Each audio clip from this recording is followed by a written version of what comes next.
सर्वावतार धर्तारं मुक्ति मुक्ति प्रदायकं वंदे हम श्रेष्ठ देवांतां हरि कृष्णं मनोहरं वर्णिवेशरमणीय दर्शनम् मन्दहासरुचिराननाम्बुजं पूजितां सुरनरोत्तमेर्मुदा धर्मनन्दनमहं विचिन्तये। ॐ अवतारिणे श्री स्वामिनारायणाय नमो नमः। हरि कृष्णाय नमो नमः। पूर्ण पुरुषोत्तमाय नमो नमः। सहजानंद स्वामी महाराज, हरि कृष्ण महाराज, लक्ष्मी नारायण देव, नर नारायण देव, गोपीनाथ जी महाराज, राधा रमण देव, मदन मोहन जी महाराज, अष्टभंजन देव, विघ्न विनायक देव, ओम उमापति महादेव।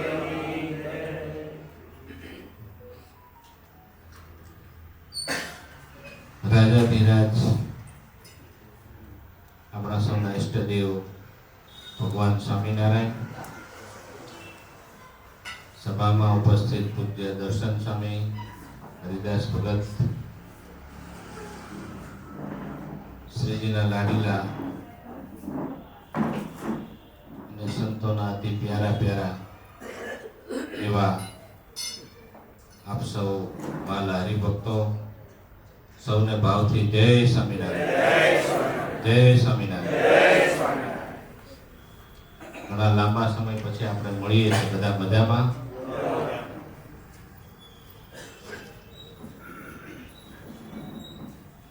કોઈને કઈ તકલીફ કે દુઃખ નથી ને?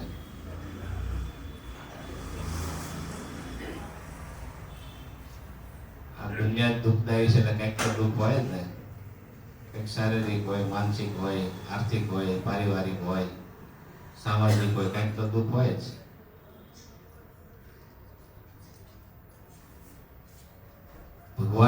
ભગવાનના ચરણમાં ખરું સુખ છે। સાચું સુખ ભગવાનની કથા વાર્તામાં છે, ભજનમાં છે, સંત સમાગમમાં છે। ત્યાં ક્યારેય દુઃખ ના આવે। ભગવાનને સંતનો આશરો છોડો એટલે તરત દુઃખના ડુંગરો જ છે દુનિયામાં। તો વાલા ભક્તો, આપણે ઘણા સમય પછી ભેગા થઈએ છીએ। ઘણો ટાઈમ થઈ ગયો, સભા નથી થઈ। અમે તમને જ્યાં જઈએ ત્યાં યાદ તો કરીએ જ છીએ, કારણ કે તમે બધા જ ભગવાનના પ્યારા છો, એટલે અમારા હૃદયના પણ બહુ દુલારા છો, એટલે અમે જ્યાં જઈએ ત્યાં યાદ કરીએ છીએ। પણ ઘણા ભક્તો એવા છે કે અમે યાદ ન કરીએ તો પણ યાદ કરે એવા અહીં સભામાં બેઠા છે। અને ઘણા ભક્તો એવા છે કે સભાનું આયોજન થાય ત્યારે જ આવે, પછી આખો 2 મહિના, 6 મહિના, 4 મહિના કે જે મહિના જાય યાદ જ નથી કરતા, જાણે હાવ ભૂલી જ ગયા હોય એવું। એને આત્મીયતા ન કહેવાય। કદાચ સંતો બહાર છે તો ભાઈ યાદ કરવા જોઈએ, મેસેજ કરવો જોઈએ, ક્યારેક ફોન કરવો જોઈએ। માનો કે ફોન એવું હોય કે ભાઈ સંતો બીજી હશે ને ફોનની અનુકૂળતા નહીં થાય તો મેસેજ, કેમ છો, શું છે, એને આત્મીયતા કહેવાય। ધ્રુવ ભગત એવા ઘણા ભક્તો બેઠા છે કે જે 15 દિવસ, મહિનો ના થાય તેમને ચિંતા થાય કે સંતો ક્યાં હશે, શું કરતા હશે, કેમ હશે। સારો સત્સંગનો પ્રવાસ રહ્યો।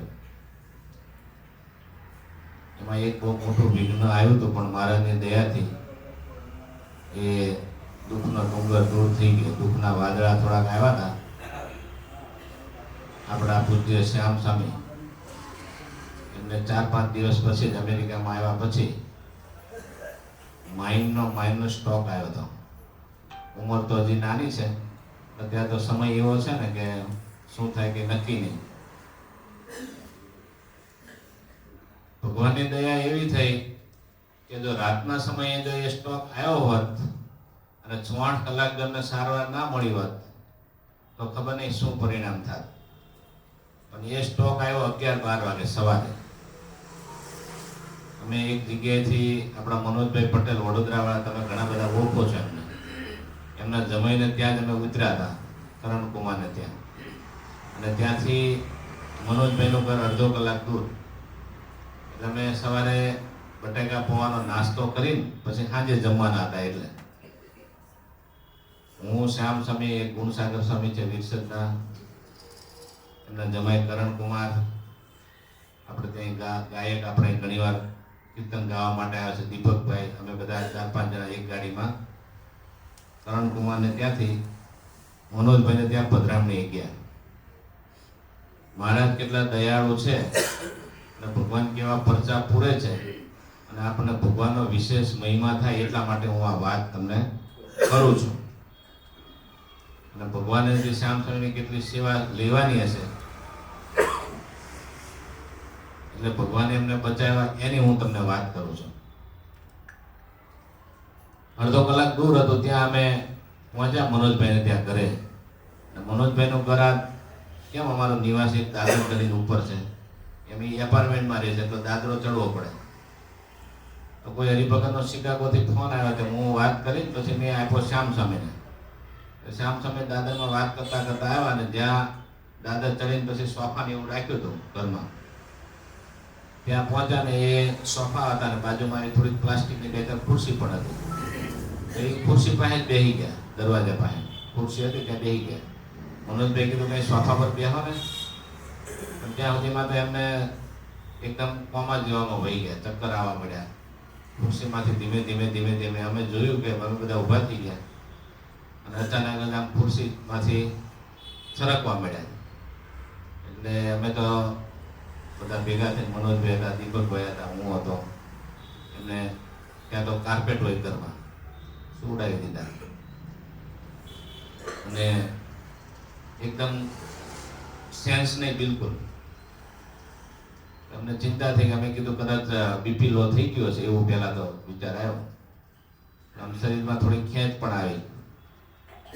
પછી મનોજભાઈના જમાઈ હતા, એને ત્યાં 911 કરે, ઇમરજન્સી હોય ને તો, એટલે તરત ગાડી આવી ગઈ. 911 કર્યું પછી પાછું અમે કીધું કે 911 કરે પછી બહુ પ્રશ્ન જાતના એક કરે આમ તેમ, એટલે પછી 2-5 મિનિટમાં પછી એને પાછું કેન્સલ કર્યું. થોડુંક લીંબુ પાણી બનાવ્યું, પાયું, પણ 1-1.5 કલાક સુધી થોડીક સેન્સ આવે પાછી જાય, થોડીક સેન્સ આવે પાછી જાય. પછી અમે નિર્ણય કર્યો કે નજીકમાં, તે દિવસે બરાબર રવિવારનો દિવસ હતો એટલે હોસ્પિટલો બધી બંધ હોય. અહીં બી આપણે એવું હોય ને, ડૉક્ટરો રવિવાર ના હોય, પણ ત્યાં એક ઇમરજન્સી દવાખાનું ચાલુ હોય છે અને ત્યાં સરસ નામ કહે છે એ હોસ્પિટલ ત્યાં. અને ભગવાનની કેવી દયા તમે જુઓ, એના એપાર્ટમેન્ટથી મનોજભાઈને ત્યાં હોસ્પિટલ ખાલી 5-10 મિનિટ. એટલે ફોન કર્યો, ગાડી આવી ગઈ. સોરી, અહીંથી ગાડીમાં ઊભા થાય એવું નહોતું. શ્યામ સ્વામી કે મને માથું બહુ દુખે છે, હલાય એવું નહોતું. પછી આવી પ્લાસ્ટિકની ખુરશીમાં એમને બેહાડ્યા અને 4 જણા ઉચકીને દાદર નીચેથી લાવ્યા અને એમને ગાડીમાં બેસાડ્યા. અને ઇમરજન્સી પેશન્ટ એવું કંઈક ત્યાં હોય છે, તો ત્યાં એ હોસ્પિટલમાં લઈ ગયા. ડૉક્ટરે જોયું, ડૉક્ટરે કીધું કે અહીંયા નહીં, તમારે મોટા દવાખાને લઈ જવા પડશે. એ દવાખાનું પણ નજીક જ હતું અને ત્યાં લઈ ગયા દવાખાનામાં. ડૉક્ટરે કીધું કે 20% બચવાનો ચાન્સ છે. કેટલા ટકા? 20% બચો. તમે કંઈક કહો તો ટ્રીટમેન્ટ ચાલુ કરીએ. એટલે અમે તો બધા બહાર બેઠા હતા. એટલે જમાએ, એ લોકોની બહુ સિસ્ટમ હોય, બધું ફોર્મ ભરાવે તમને કે આ નિર્ણય તમારો છે, તમે હા પાડો, તમે ના પાડો, તમારી ટોટલ જવાબદારી. કારણ કે ત્યાં તો બધા શું મારતા હોય ખબર ને, એટલે ડૉક્ટર રિસ્ક ના લે પોતે.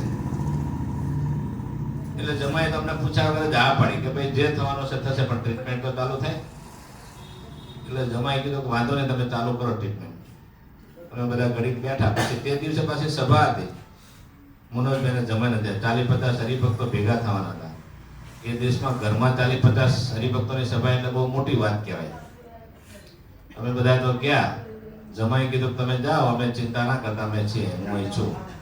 પછી અમે તો સાંજે રસોઈ સાથે સભા હતી. સભા કરી, વંદુનો પાઠ કર્યો.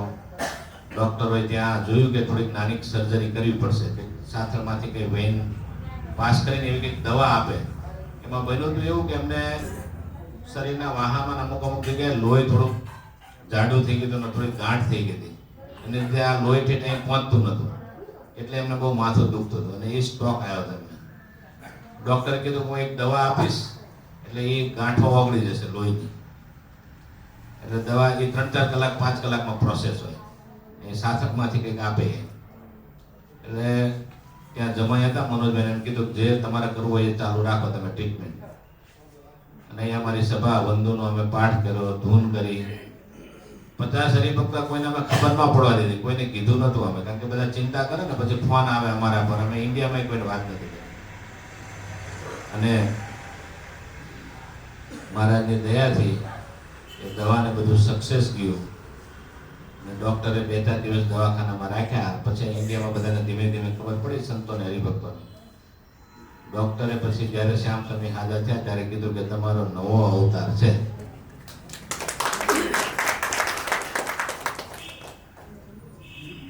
આવી આ પહેલી વાર ઘટના અમારે બની હતી.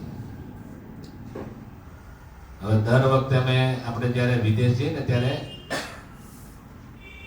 ઇન્સ્યોરન્સ લેવો પડે. આપણે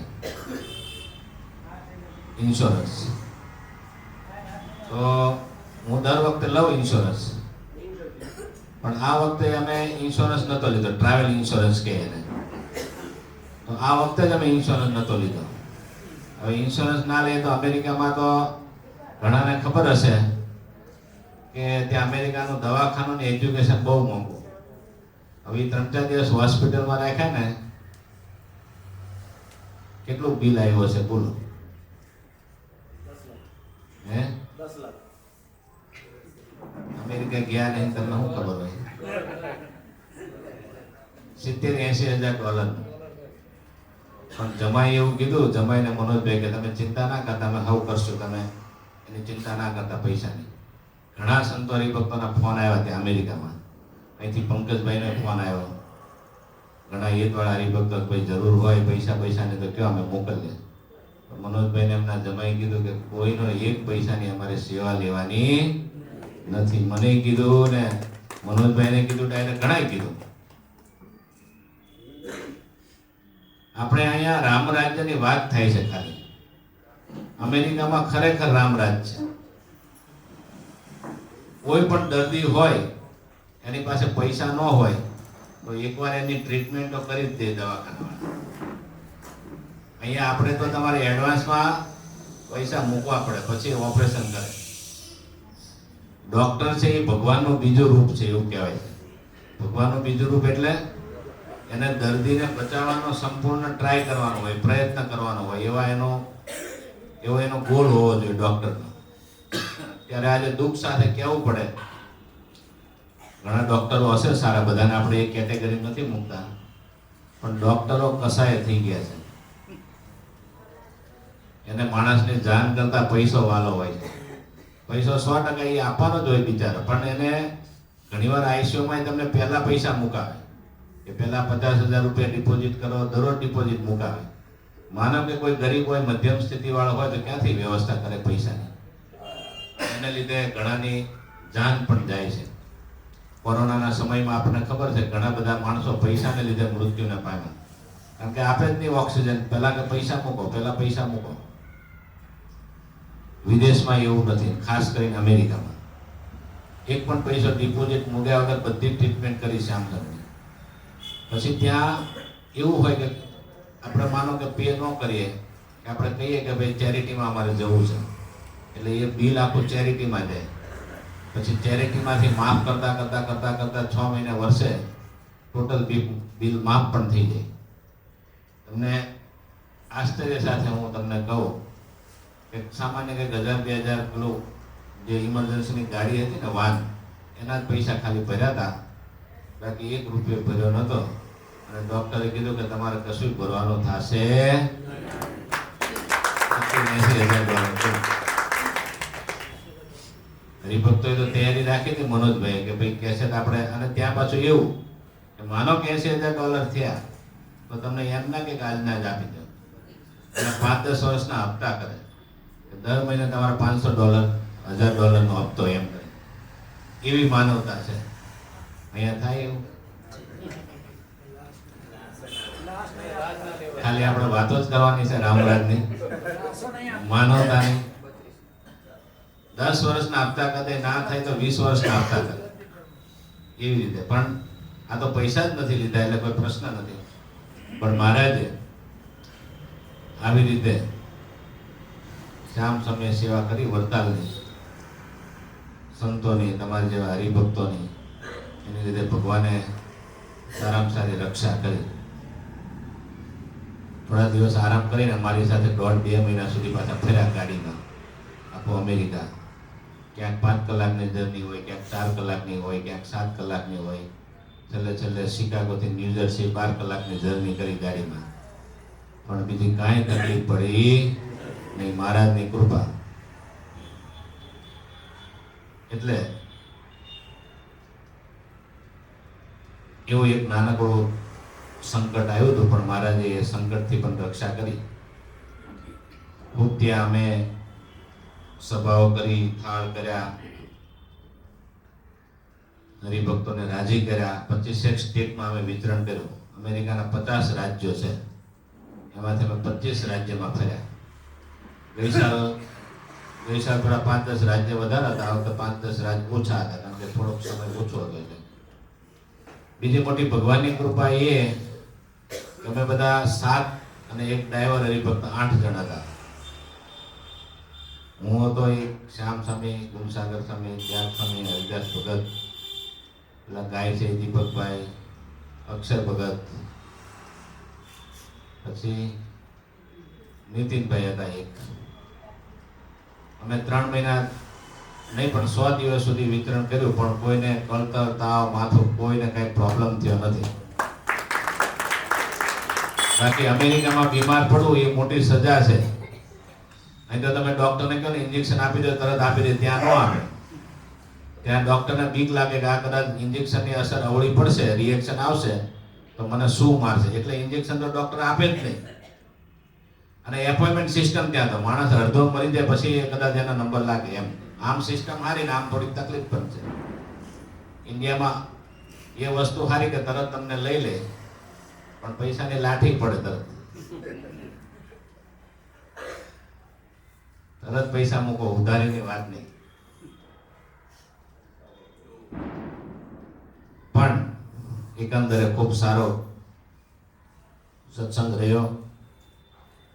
ખૂબ આનંદપૂર્વક પાછા આવી ગયા. અત્યારે દિવેરમાં કન્સ્ટ્રક્શનનું કામ પણ ખૂબ સરસ ચાલે છે. સંત નિવાસનો પહેલો માળ સ્લેબ ભરાઈ ગયો છે. એવો ભક્ત નિવાસનો 2 બિલ્ડિંગ એક સાથે ચાલે છે. ભક્ત નિવાસનો પણ સ્લેબ ભરાઈ ગયો છે. હવે મહિના એન્ડ સુધીમાં 2 સ્લેબ મારી દઈશું. ભક્ત નિવાસનો, સંત નિવાસનો 2 માળનું બિલ્ડિંગ છે. પછી ધીમે ધીમે ફિનિશિંગ કરશું. કદાચ એવી ગણતરી છે કે ઉનાળા સુધીમાં 2 બિલ્ડિંગ પૂરા થઈ જાય. રાજાભાગના બધા રિટાયર જ બેઠા છે. તમારે વિશેષ મેં કીધું તો એમ ભજન ભક્તિ કરવા માટેનું સ્થાન છે. માનસિક ધીમે ધીમે તૈયારી રાખજો કે હવે વાનપ્રસ્થ થવાનું છે. હું 51 થી 75 વાનપ્રસ્થ, અને 75 પછી તો સમસ્ત સંન્યાસ. જસુભાઈ તો સંન્યાસમાં જ આવી જશે. આવી ગયા. અરવિંદભાઈ સંન્યાસ. સંન્યાસ એટલે સંપૂર્ણ ત્યાગ.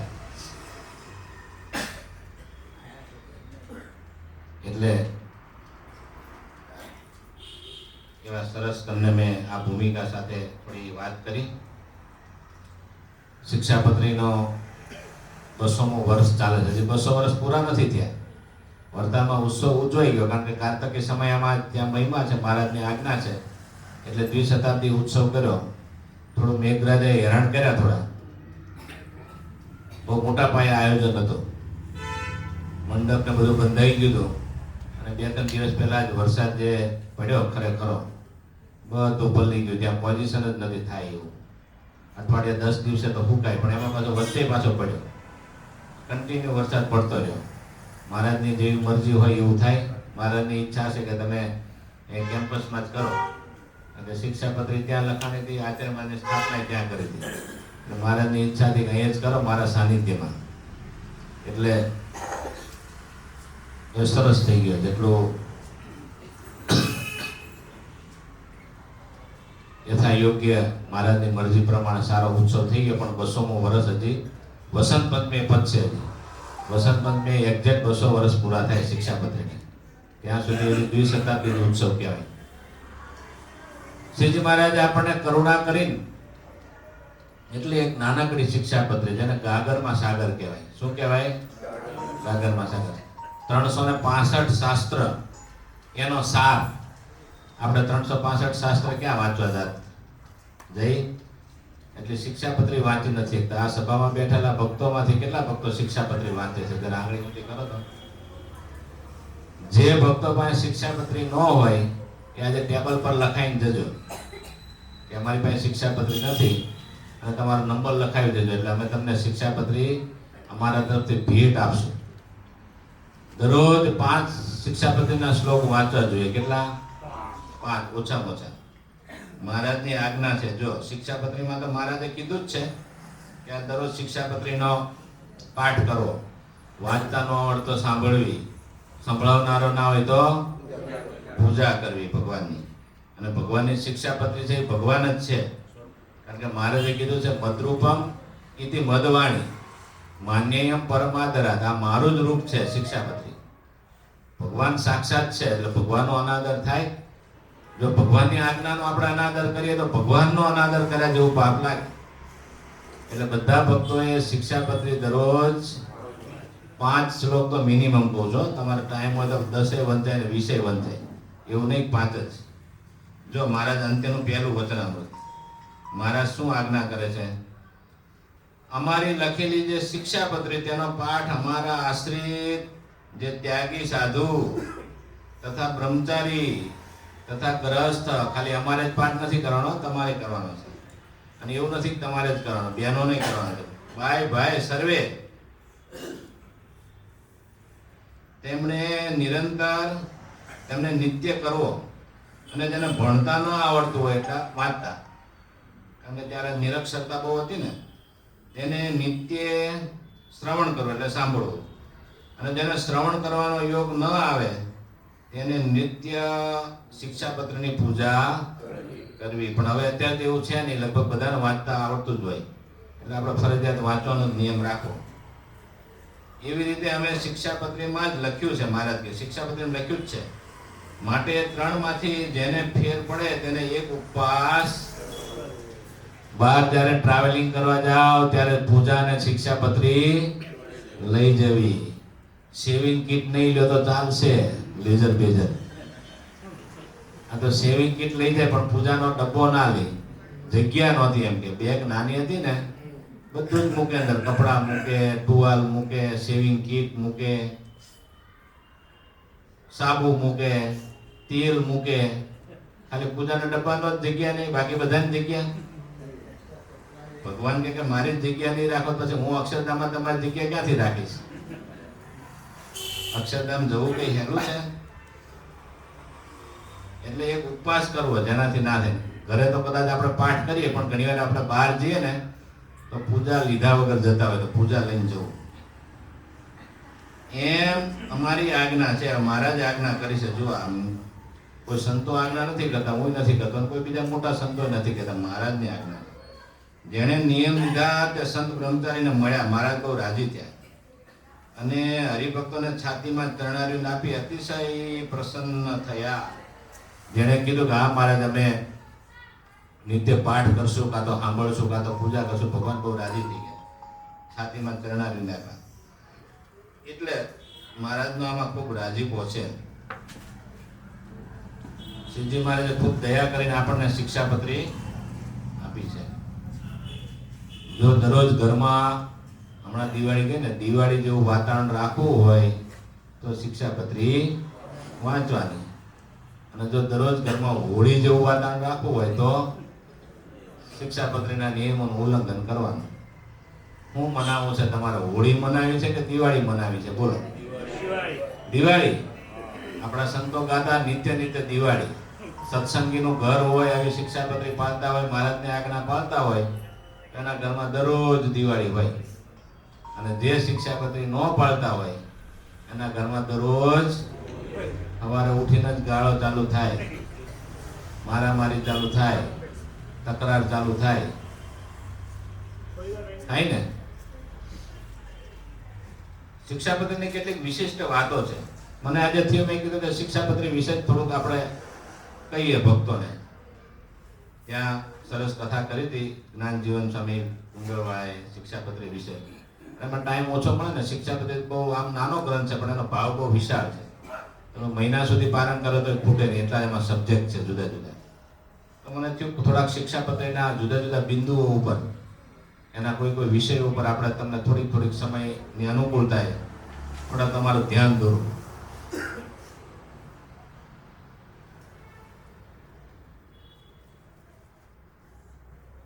શિક્ષાપત્રી એક તો શ્રીજી મહારાજ એવું કીધું કે આ શિક્ષાપત્રી સર્વ જીવ હિતાવહ. મહારાજ ની દયા અને કૃપા એ કુવાના પાણી જેવી નથી. શ્રીજી મહારાજની કૃપા તો દરિયા જેવી અગાધ છે. ભગવાનની કરુણા દરિયા જેવી અગાધ છે. ભગવાનને એમ નથી કે માણસ જ સુખી થાય. શ્રીજી મહારાજે પશુઓની ચિંતા કરી, પક્ષીઓની ચિંતા કરી, બધાની ચિંતા કરી. બધાનું હિત કરે, માણસનું હિત કરે, પશુ પંખીનું હિત કરે, બધાનું હિત કરે. એટલા માટે સર્વ જીવ હિતાવહ. શ્રીજી મહારાજ આ શિક્ષાપત્રી બધાના હિતના કરનારી છે. મહારાજની આજ્ઞા ત્યાંથી ચાલુ થાય. ક્યાંથી? 11મો શ્લોક છે, કશ્યાપી પ્રાણીનો હિંસા.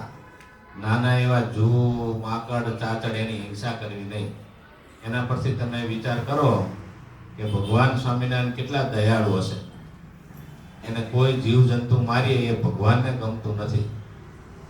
ગાંધીજીની અહિંસા તો ખબર સમજે આપણે કે પછી આવી, પણ શ્રીજી મહારાજ પરમ અહિંસાવાદી છે, પરમ અહિંસક છે મહારાજ.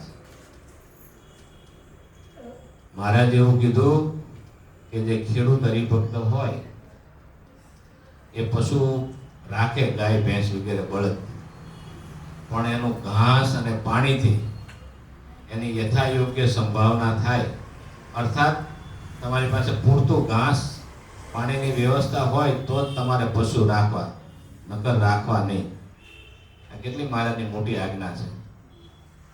નકર ઘણીવાર આપણે પાસે ઘાસ પાણીની વ્યવસ્થા ના હોય અને ગાયો, ઘેટા, બકરા, બળદો, ભેંસો એ રાખીએ, પછી ગાયો ભેંસો ભૂખે મળે.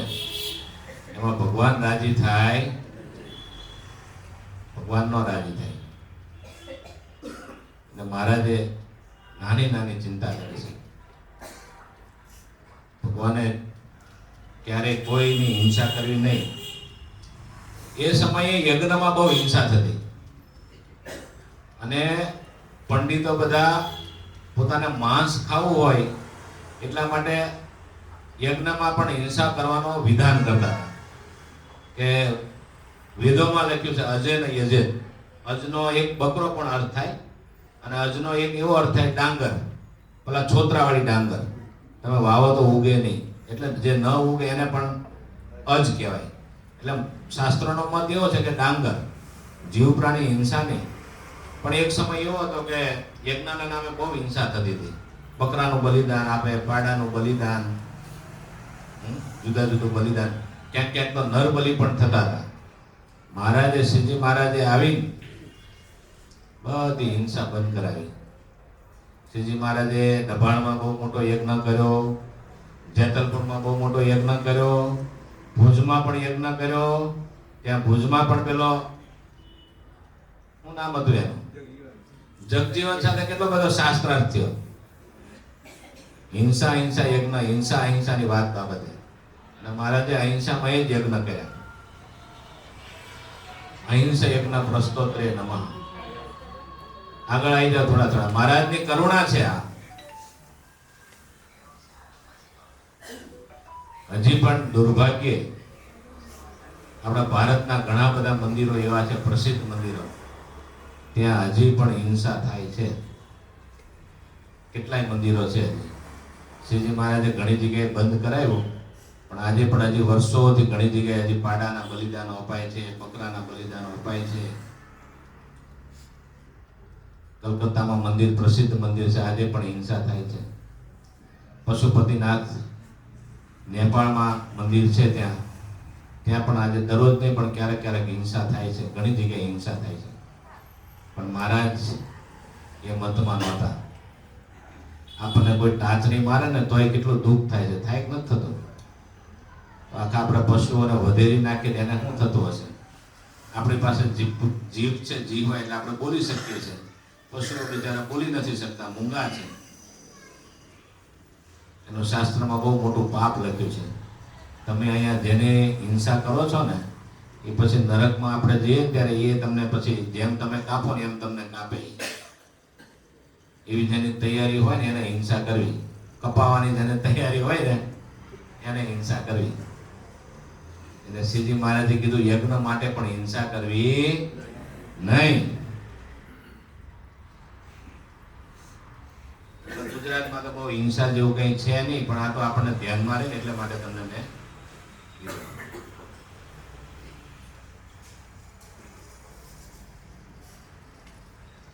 બીજી એક શ્રીજી મહારાજની આજ્ઞા છે, આત્મઘાતસ્તુ તીર્થેપી ન કર્તવ્યશ્ચ ન ક્રુધા અયોગ્યાચરણાત પાપી ન વિશોધ બંધનાદિના.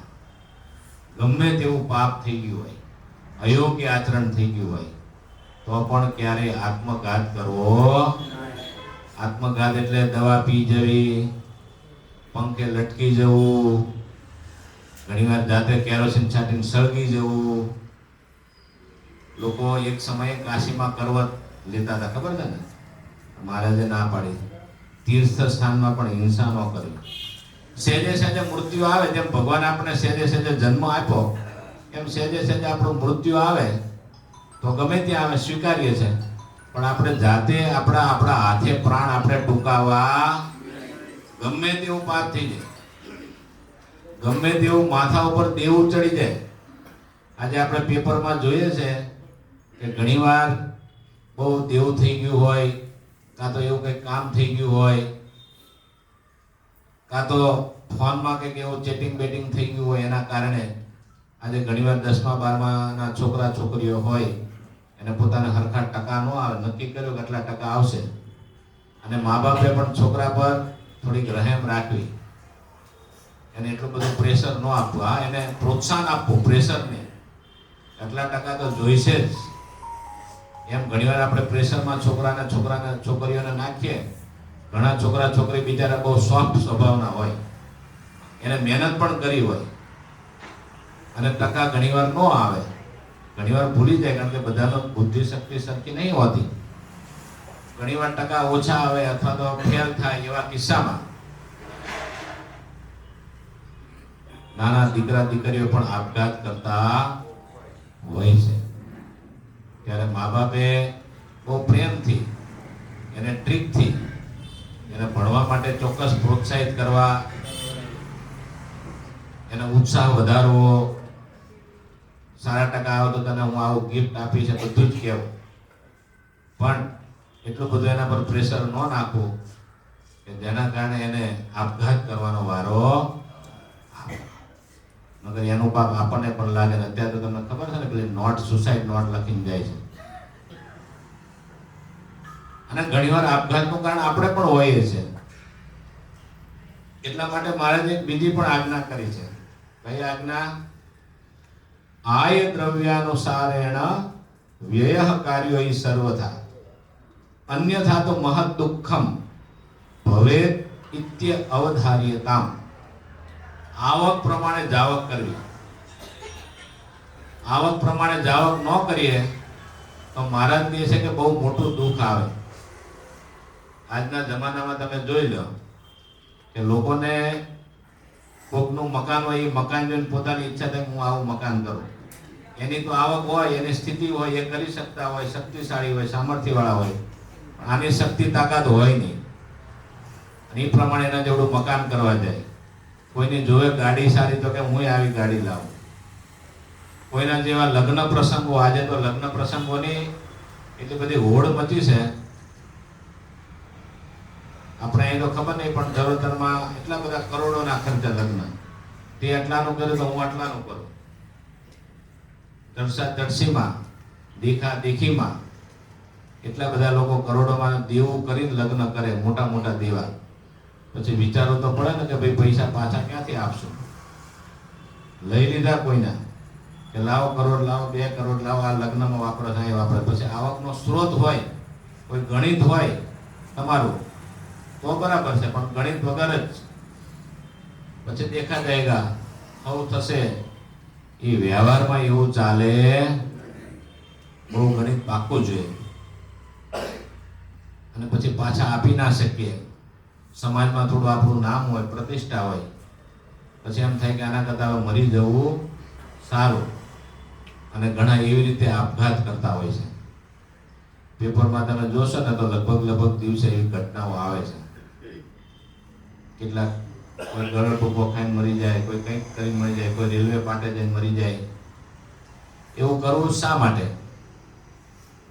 ભલે ઝૂંપડામાં તો ઝૂંપડામાં આપણી પાસે આવક છે એ પ્રમાણે સુખેથી આનંદથી સૂકો રોટલો ખાઈને છાતી કાઢી ના જીવીએ આપણે. શા માટે દેવું કરવું પડે? દેવું કરવાની મારે જે ના પાડી છે. પણ આજના સંદર્ભે થોડુંક એ જોવું પડે કે આજે અમેરિકા હોય કાં તો કોઈ પણ બહાર પરદેશના દેશો અહીંયા હોય, આપણે મકાન લઈએ છીએ તો આપણી પાસે એટલી વ્યવસ્થા ના હોય, એટલે આપણે બેંકની લોન લઈએ, હપ્તેથી પૈસા આપીએ, એવું ગણિત કરીને આપણે કરીએ એ ચાલે. અમેરિકામાં તો એ સિસ્ટમ જ છે, એ આખું લાઈફસ્ટાઈલ છે. પણ એ કેવું છે, આખી સાયકલ છે. એવી રીતે હોય તો વાંધો નહીં, પણ આપણે આવકનું તો કોઈ સાધન હોય નહીં અને જાવક કર કરીએ તો એક દિવસ એવો દેવાનો ડુંગર થઈ જાય કે માણસને જીવન ટૂંકાવવું પડે. માટે મોજ શોખ, દેખાદેખી, કોઈનું જોઈને આપણે કરવાની ઈચ્છા, એ બધું સદંતર આપણે છોડવું પડે. જે છે એમાં સંતોષ, જે મળ્યો છે એમાં આનંદ. ભગવાનની ભક્તિ થાય છે ને, ભગવાનનું નામ લેવાય છે ને, ધર્મ પડે છે ને, એટલું જોવાનું. દેખાદેખીમાં ક્યારેય આપણે ખર્ચા ખોટા કરવા. આ શિક્ષાપત્રીની આજ્ઞા આપણે પાડીએ તો કાયમ સુખી થઈ. નકર ભગવાન કહે છે કે દુઃખ આવશે. એટલે એ આત્મઘાત ક્યારેય કરવો નહીં. બીજી એક શ્રીજી મહારાજની બહુ અદ્ભુત આજ્ઞા છે. જે કંઈ તમે વ્યવહાર કરો ને એને સાક્ષી સહિત ને લેખિતમાં કરો. સસાક્ષ મંત્રા લેખમ પુત્ર મિત્ર દિનાપી ચ ભુવિત્ત દાનાભ્યામ વ્યવહાર્યમ ન કરહિ ચિત.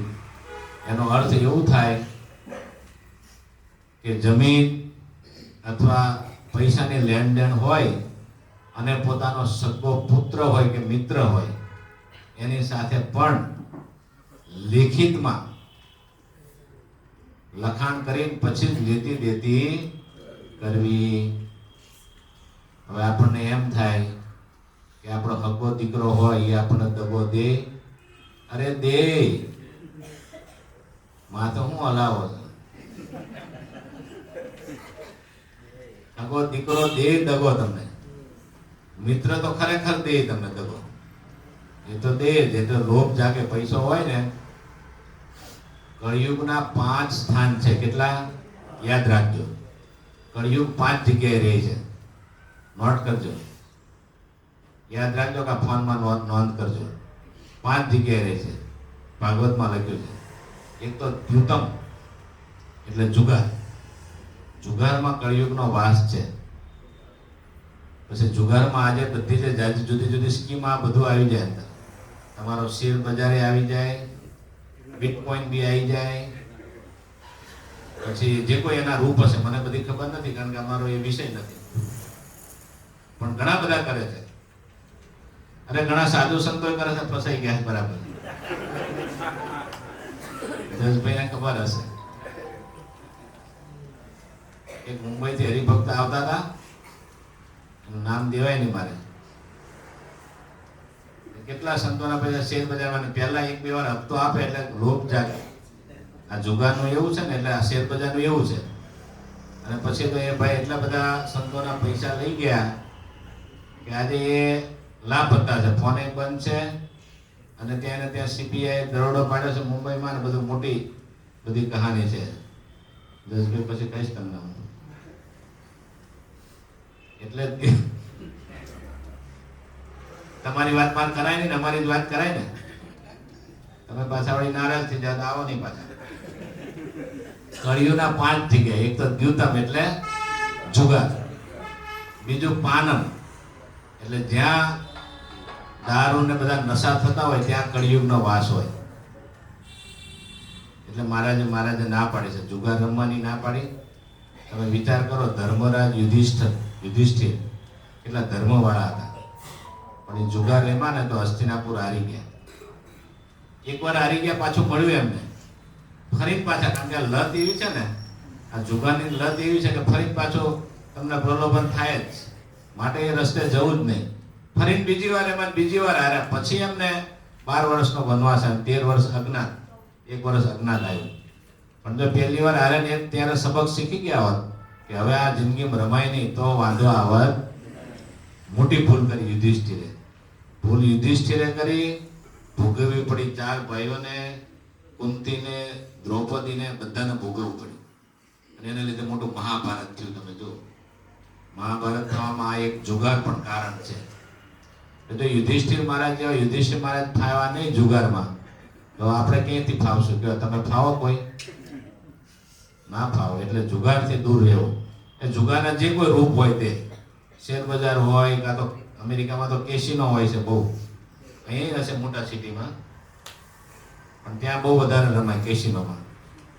જુગારથી હંમેશા દૂર રહેવું. 1 રૂપિયો આપણે કંઈ પરસેવાનો પૈસો છે, થોડા એવી રીતે ગુમાવી દેવાય. એટલે જુગારમાં એક કળિયુગનો વાસ છે. બીજો, દારૂપાન થતું હોય ત્યાં કળિયુગનો વાસ છે, વ્યસન થતા હોય ત્યાં. ત્રીજું, સ્ત્રીય એટલે જ્યાં વ્યભિચાર થતો હોય ત્યાં કળિયુગનો વાસ છે. અને ચોથું, જ્યાં હિંસા થતી હોય, સુના.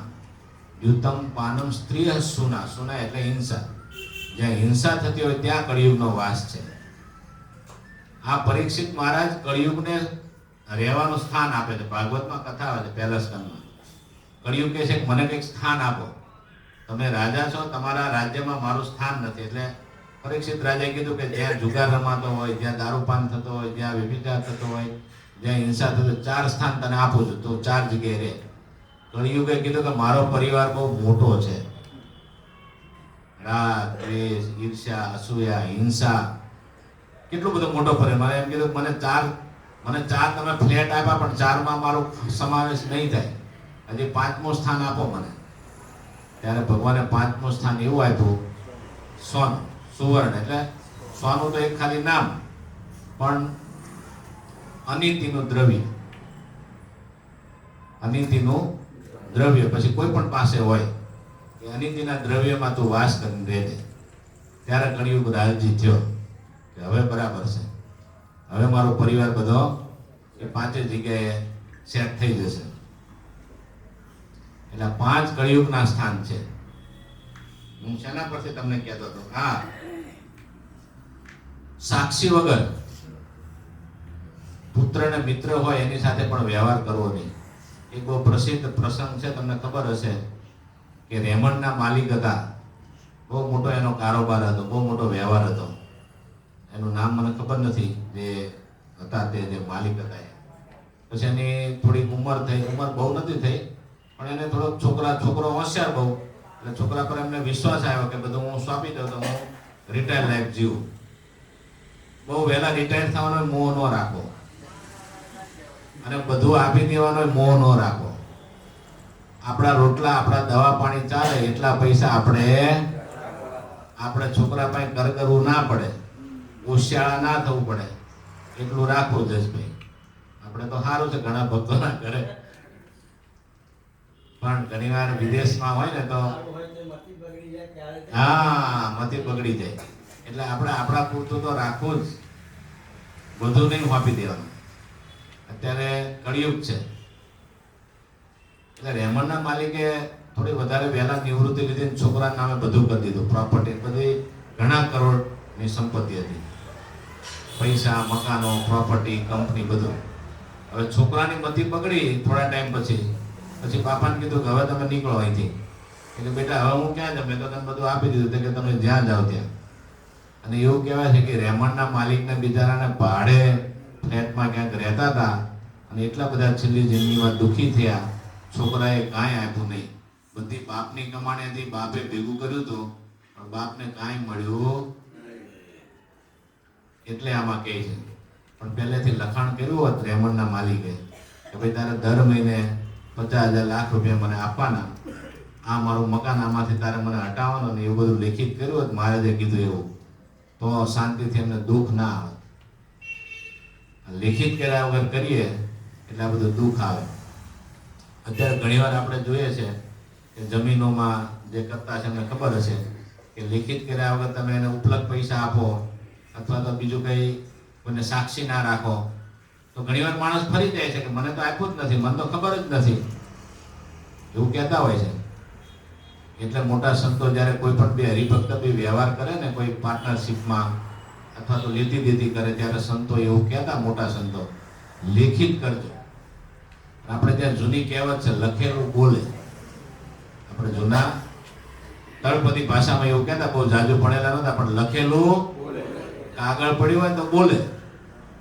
નકર સમજ જતા ઘણીવાર આશય ન હોય પણ અન્ડરસ્ટેન્ડિંગ મિસઅન્ડરસ્ટેન્ડિંગ થઈ જાય કે મને ખબર નથી, ભૂલી જાય ઘણીવાર, અથવા ઘણીવાર કોઈકને દાન જ ખરાબ થઈ જાય. ઘણા સંભવ છે બધા થવાના.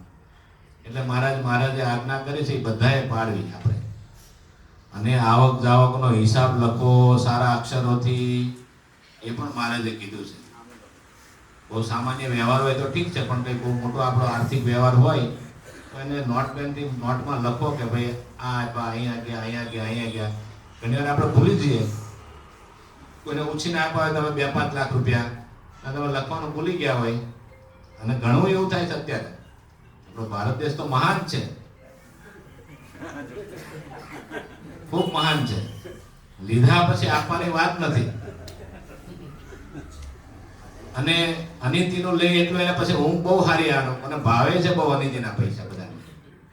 ઘણીવાર માણસો કોઈને આપી દે, ઉછી ના લખ્યું ના હોય અને કરોડો રૂપિયા લખ્યા ના હોય, પછી તો ફેમિલીને ખબર હોય છોકરાને વાઈફને કાને એટલા આપ્યા છે કે મેં તો એમને આપી દીધા હતા.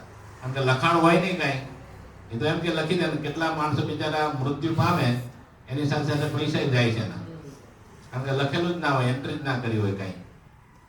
એવું થાય છે ને. કારણ કે અહીંયા નીતિના પ્રામાણિકતાના પાઠ ભણાવવામાં આવે છે પણ કોઈને ભણવા. પછી રામરાજ્યની આપણે આકાંક્ષા રાખીએ, રામરાજ ક્યાંથી થાય? આવું તો રાવણના રાજમાં નહોતું. લીધા પછી આપવાના જ નહીં, અનિતિનું જ ભેગું કરવું, એવું એક લોહીમાં આપણે બંધાઈ ગયું છે. એટલે બધાની વાત નથી, જનરલ સારા બી હોય છે. અને આપણા મહારાજ તો એટલા માટે આપણને શીખવાડે છે કે ભાઈ નહીં. પછી એક મહત્વની આજ્ઞા છે શ્રીજી મહારાજની, સ્તેન કર્મન કર્તવ્યમ ધર્માર્થમપી કેનચિત સસ્વામી કાષ્ટ પુષ્પાદિ ન ગ્રાહ્યમ તદના ગયા. એનો અર્થ એવો છે કે ધર્મ માટે પણ ચોરી કરવી. કોઈ પણ ધણિયાતું ફળ ફૂલ પુષ્પો હોય તો એના ધણીને પૂછીને પછી જ લઈ જવી. જૂના સમયમાં શ્રીજી મહારાજ વખતે બધા સંતો હરિભક્તો મહારાજના દર્શન કરવા જતા. એટલે ઉનાળાનો સમય હોય તો તરબૂચ, ટેટી, કેરી મહારાજ માટે લાવે બધા હરિભક્તો. ક્યાંથી લાવે? રસ્તામાંથી. ત્યારે તો ફેન્સિંગ હતી નહીં, એટલે કોઈ આંબો હોય તો કેરી ઉતાર લે. પછી નદી કાંઠો નીકળે તો પછી ત્યાંથી ચીભડા લેતા જાય, તરબૂચ લેતા જાય. પછી મહારાજ પૂછે, ભગત ક્યાંથી લાવ્યા તમે આ? કે મારા જ રસ્તામાંથી લાવ્યો છું. મહારાજ કે એના ધણીને તમે પૂછ્યું? કે ના મહારાજ, એમાં શું પૂછવાનું? મહારાજ કે આ ન ચાલે, હું ના સ્વીકારો. અને મહારાજ ઠપકો દેતા. આપણે ત્યાં તો કથા એવી છે કે એકવાર મહારાજ કંઈક વિચરણ કરતા કરતા ગયા, સવારનો સમય થયો, દાંતણની જરૂર પડી. કે કોઈ જોવન પગે સુરા ખાતર કોઈ શેઢેથી, શેઢો કહે ને સૌરાષ્ટ્રમાં, એ શેઢેથી બાવળિયાનું દાંતણ કાપીને લાવ્યા. મહારાજે પૂછ્યું, ધણીને પૂછ્યું કે મહારાજ આમાં બાવળિયામાં શું પૂછો? મહારાજ કે જાઓ પાછા પૂછ્યા. પૂછવા ક્યારે? પેલો જે માલિક તો ઓળખતો હતો એને કે આ તો માથા ભારે બહુ, આ તો સ્વામિનારાયણ થાય એટલે ગધેડાની ગાય થઈ. ધ્રુજવા મળ્યા. કીધું ભાઈ તને કશું કરવા નથી આવ્યા, પૂછવા આવ્યો છે. દાંતણ તારે વાળી. અરે આખો બાવળીઓ લઈ જાવ કે માથા કોચો, આખો બાવળીઓ લઈ જાવ કે. આજે તમે મોટી મોટી સેવા લઈને આવો, અમારે પૂછવાનો ધર્મ કે નહીં, ક્યાંથી લાવ્યા? જો આવું મોટા મોટા ધર્મસ્થાનો પૂછવા આવે ને, તો એ ધર્માદાનું અન્ન ખાઈને કોઈની બુદ્ધિ બગડે. પણ આજે પૂછવામાં આવતું નથી. લાવો માલ જેટલો હોય એટલો.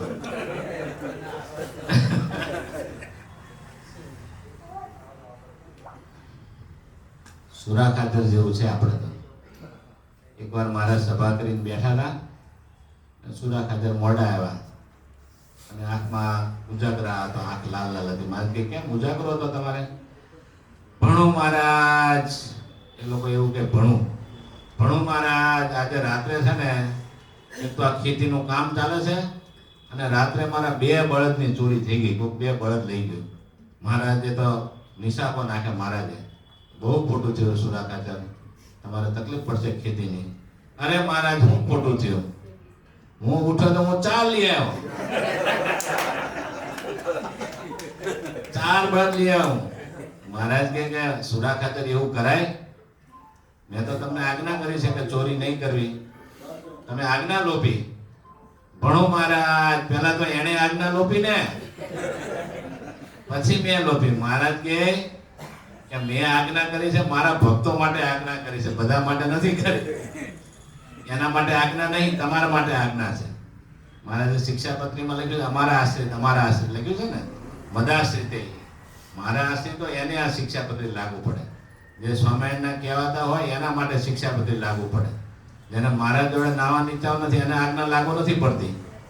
અને એની સુખ દુઃખની જવાબદારી એમની, અને આપણા સુખ દુઃખની જવાબદારી મહારાજની. કારણ કે આપણે ભગવાનને આશરે બેઠા છીએ.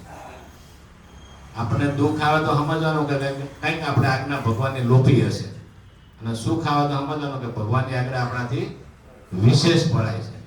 કાળ કર્મ માયાનો આપણા પર કોઈ ભાર નથી. મહારાજની જેટલી આજ્ઞા પાડી એટલા સુખી થઈએ, જેટલી આજ્ઞા લોપી એટલા દુઃખી થઈએ, વચનામૃત અનુસાર. એટલે મહારાજ આવું પૂછતા, ધર્મ માટે પણ નહીં. જૂના સમયમાં એવું હતું કે ઘણીવાર હરિભક્તો ઉઠી જાય વહેલા, તો કોકની વાડીએ ફૂલ હોય મંદિરે લઈ જાય સીધા. પૂછે કઈથી લાયા? મંદિરે લાયા. ભગવાન માટે લઈ જવા હું પૂછવાનું યાર? શાકભાજી તો શાકભાજી લઈ જાય, થોડું ઘેર હોય મૂકી દે ને પછી મંદિર લઈ જાય. રીંગણા બીંગણા મંદિર માટે છે, ભગવાન માટે એમાં શું વાંધો? એમાં શું પૂછવાનું?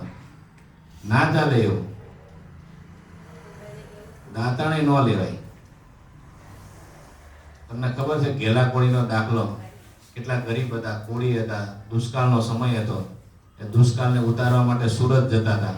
રસ્તામાં સોનાનો તોડો પડ્યો હતો.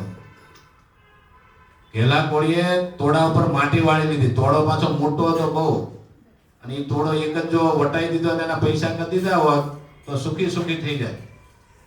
પણ એવું ના કર્યું. આપણે એવું તો તોડો લઈ લઈએ અને થોડું ઘણું એ શુદ્ધિ માટે થોડીક રસોઈ આપી દે મંદિરમાં, એટલે થઈ ગયો દ્રવ્ય શુદ્ધિ થઈ ગઈ આપણે.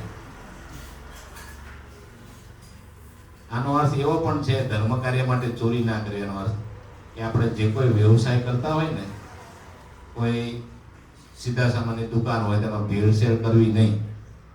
એમાં એમાંથી કમાશો, વર્ષે 10 લાખ 1 લાખ ઘરમાં જ આપી દઈશું, દ્રવ્યની શુદ્ધિ થઈ ગઈ. ના થાય. કોઈની હેલ્થ સાથે છેડાછેડી કરી એ ન ચાલે. એવું કંઈક તમે બીજો વ્યવસાય કરતા હોય, એમાં ખોટું કરો, અનીતિ કરો, ટેક્સની ચોરી કરો, અને પછી ભગવાનના મંદિરમાં તમે પૈસા આપવા આવો, ધર્મ દો કાં તો સેવા આપવા આવો, તો ભગવાન સ્વીકારે નહીં. નીતિથી, પ્રામાણિકતાથી આપણે કરવું તો ભગવાન રાજી થાય, એનો અર્થ એવો થાય. એટલે ધર્મ અર્થે પણ ચોરી કરવી, વ્યવસાયમાં ચોરી કરવી નહીં, ટેક્સની પણ ચોરી કરવી નહીં. જેટલું એટલે લાગે કે આ વધારે ટેક્સ એનું કંઈક થોડું ઘણું આમ તેમ કરી બહુ વાંધો નહીં, સેટિંગ કરી, પણ હાવ નહીં. ભેળસેળ તો કરવી જ નહીં. શેમાંય ખાનપાનના પદાર્થ હોય કે બીજી કોઈ વસ્તુ હોય એમાં મારે બહુ નારાજ થાય. એટલે આવી અદ્ભુત શિક્ષાપત્રીમાં નાની નાની આજ્ઞાઓ છે. આપણે દરરોજ વાંચીએ તો ખબર પડે ને કે આવું કરાય ને આવું ન કરે. વાંચે જ નહીં તો ખબર પડે. વાંચીએ તો ક્યારેક ઈચ્છા થાય કે ચાલો આપણા માટે આપણે પાલન કરીએ. એટલે દરરોજ વાંચન કરવું. મહારાજની આજ્ઞા છે કે વર્તિષ્યન્તે ઇત્થમ હિ પુરુષા યોષિતસ્ તથા તે ધર્માદિ ચતુર્વર્ગ સિદ્ધિ પ્રાપ્સ્યન્તે નિશ્ચિતમ. જે આ શિક્ષાપત્રી પ્રમાણે વર્ત છે એને ધર્મ, અર્થ, કામ અને મોક્ષ, અર્થાત સકામી ભક્તો અને સકામી પણ ભગવાન આપશે બધું એને. આ લોકને સુખ સમૃદ્ધિ. જેને એવું હોય કે મારે ભગવાનની ભક્તિ જોઈએ છે તો ભક્તિ આપશે. જેને એમ છે કે મને ભગવાન મુક્તિ આપે, કે શિક્ષાપત્રી પ્રમાણે વરસ છે તો મુક્તિ પણ મળશે, બધું જ મળશે. આ લોકના સુખ જોતા હોય તો એ પણ ભગવાન આપશે, ભક્તિ પણ આપશે અને મુક્તિ પણ આપશે. એવા ભગવાનના આશીર્વાદ છે. અને ભગવાન એ પ્રમાણે નહીં વર્તે તો ભગવાનનો નારાજગી પણ છે. ये तानुलंघ्याग्र वर्तन्ते ये तो स्वयं कुबुद्धयः त इहा मूत्र च महल लभन्ते कष्टमेव. જે આ શિક્ષાપત્રી પ્રમાણે નહીં વર્તે તે આ લોકના પરલોકમાં મહા દુઃખી થશે. એવો ભગવાન શ્રાપ નથી આપતા, પણ ભગવાનની નારાજગી કહું, ભગવાનનો કુડા જીભો કહું. કે ભગવાને પોતાની વાણીને શ્રાપ આપ્યો છે કે ભાઈ કોઈને શ્રાપ ન લાગે. એટલે આવી સરસ શિક્ષાપત્રી દ્વિશતાબ્દી વર્ષ ચાલે છે ત્યારે વિશેષમાં તો આપણે ભગવાનની જેટલી આજ્ઞાનું અનુસંધાન રાખીને એ પ્રમાણે આપણે સરસ જીવન જીવીએ, દિવ્ય જીવન જીવીએ, શિક્ષાપત્રી પ્રમાણે જીવન જીવીએ.